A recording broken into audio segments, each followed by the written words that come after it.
I don't like thinking about the accident. I don't even remember it happening. Besides, it just makes people feel sorry for me, and You hate that. Which means people can't help it, Nicole. I mean, they see you in this wheelchair, and they're gonna feel sorry for you. I didn't know you. Know how promising and exciting your life was before the accident. But listen, even I feel sorry for you.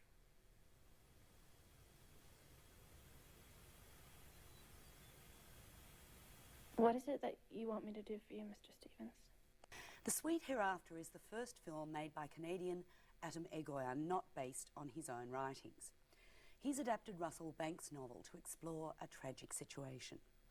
In the town of Sam Dent in British Columbia, grief lies palpably in the snow.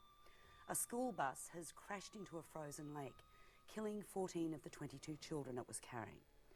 Lawyer Mitchell Stevens, Ian Holm, arrives to stir up litigation. He's dealing with his own personal loss. His daughter is an inaccessible drug addict. By a complex and at times elusive use of shifting time frames, we learn that one of the survivors, wheelchair-bound Nicole, had an incestuous relationship with her father Sam and dreams of marrying Billy, the widower for whom she babysits. Billy is having an affair with Risa, the wife of the motel owner. Stevens teeters on the verge of being an ambulance-chasing lawyer, but his quest is almost like an act of penance.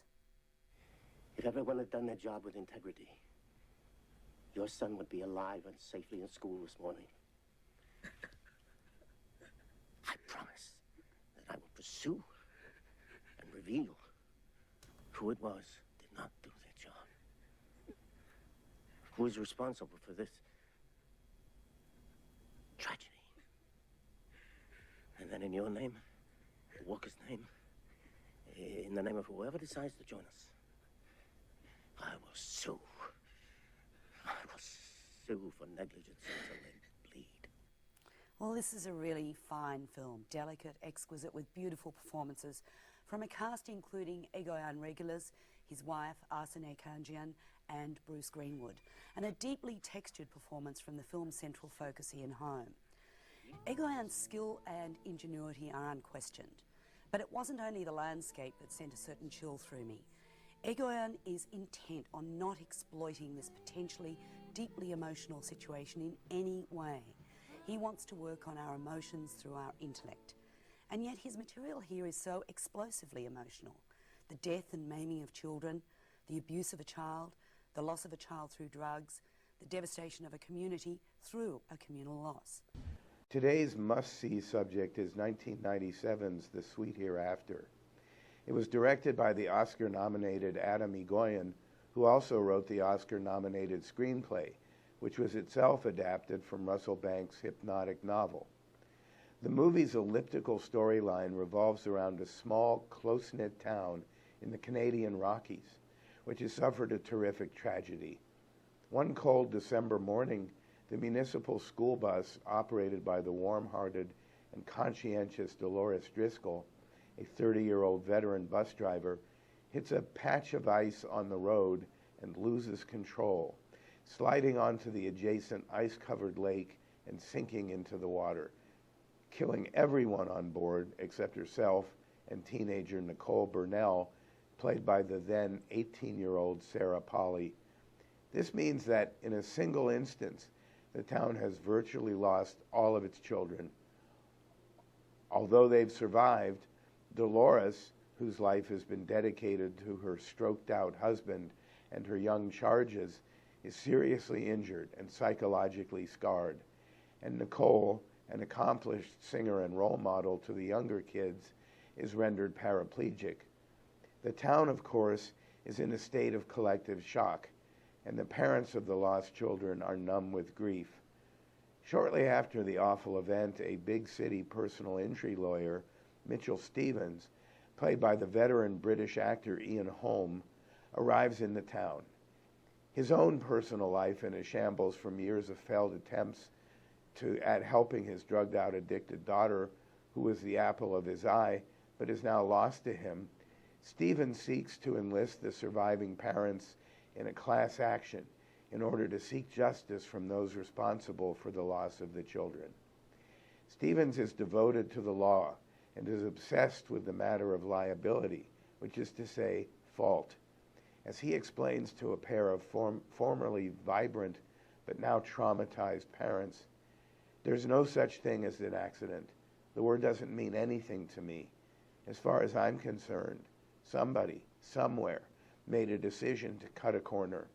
Some corrupt agency or corporation accounted for the cost variance between a 10-cent bolt and $1 million out-of-court settlement and decided to sacrifice a few lives for the difference.